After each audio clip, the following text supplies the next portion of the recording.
All right, welcome to the Neuralink product demo. I'm really excited to show you what we've got. I think it's going to blow your mind. So current medical research, we'll just go through what is the state of the art in medical research, and then what's the state of the art in what consumers or people in general can get. So the current medical research has shown that you can read neurons in a human's brain. So there's something called the Utah array, which has about 100 channels per array. But it's like, kind of like it's a bed of rigid spikes that's literally inserted with an air hammer. So, you know, that's slightly discomforting, I think. And there's wires and a box on your head, and so it's some infection risk. And obviously, it will look pretty weird if you're walking around with boxes on your head.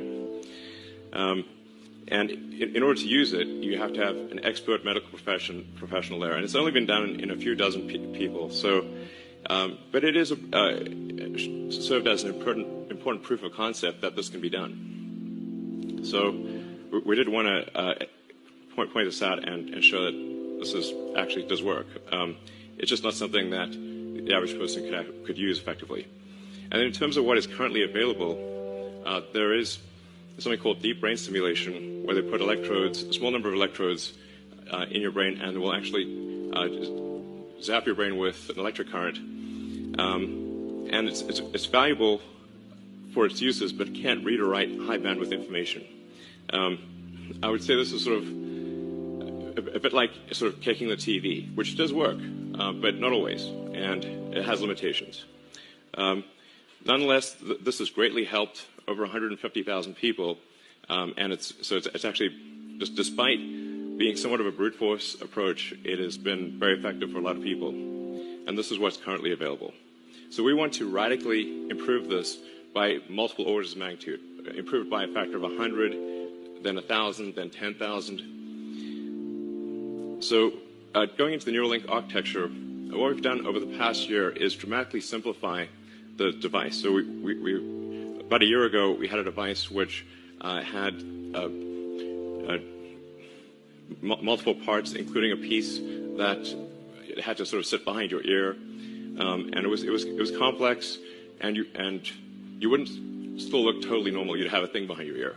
So we've simplified this to simply something that is about the size of a large coin, and it goes in your skull, replaces a piece of skull, and the wires then connect within a few centimeters or about an inch away from the device. And this is sort of what it looks like. Yeah. This is our little device. That thing at the bottom is just to hold the threads in place, because they're just like little fine wires. I mean, frankly, to sort of simplify this, what we're, I mean, it's more complicated than this, but it's, in a lot of ways, it's kind of like a Fitbit in your skull with tiny wires. So,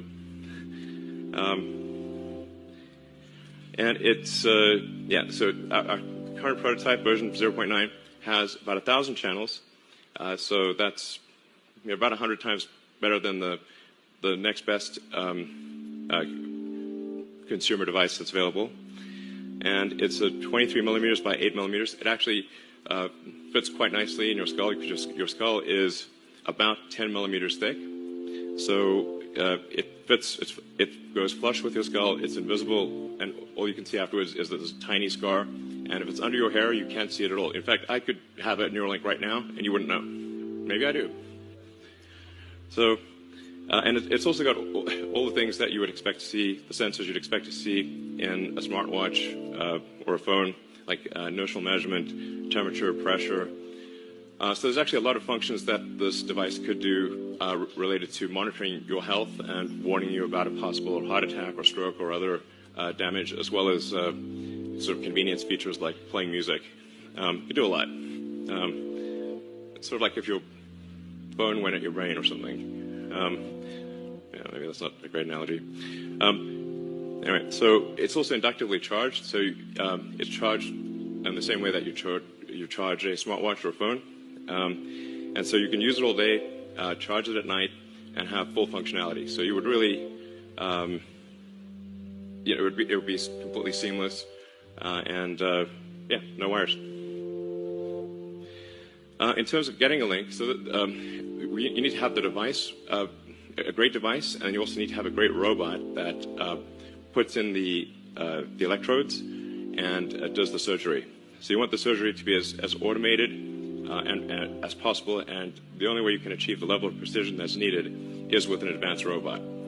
So we're really looking for great people who can help develop both the device and the robot. And we feel confident about getting the link procedure, the installation of a link, done in under an hour. So you can basically go in the morning and leave the hospital in the afternoon. And it can be done without general anesthesia.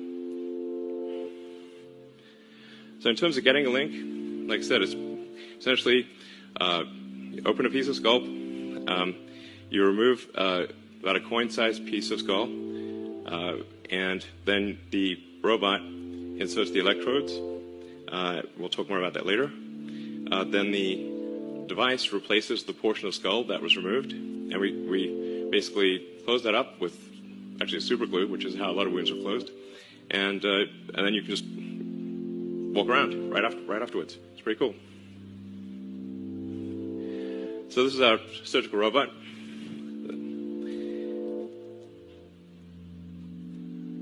And we actually ultimately want this robot to do essentially the entire surgery. So in everything from incision, removing the skull, inserting the electrodes, placing the device, and then closing things up and having you ready to leave. So we want to have a fully automated system. So this shows you at sort of close-up view, which I think is actually not too gruesome, of the electrodes being inserted in the brain. And if you look closely, you'll see that it's a little counterintuitive that if the electrodes are inserted very carefully, that there's no bleeding. And so if you have very tiny electrodes, and if they're inserted very carefully, so that the robot actually images the brain and makes sure to avoid any veins or arteries, so that the electrodes can be inserted with no noticeable damage. So you will have no noticeable neural damage in inserting the link. Yeah, like you sort of think like if you stab something with a wire, surely it will bleed, but actually at a really small scale, it does not. So what we have in pen number 1 is Joyce, and she does not have an implant.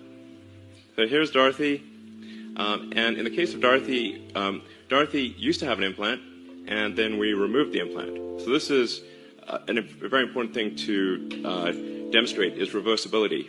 So if you have a neural link and then you decide you don't want it, or you want to get an upgrade and the neural link is removed, is it removed in such a way that you are still healthy and happy afterwards?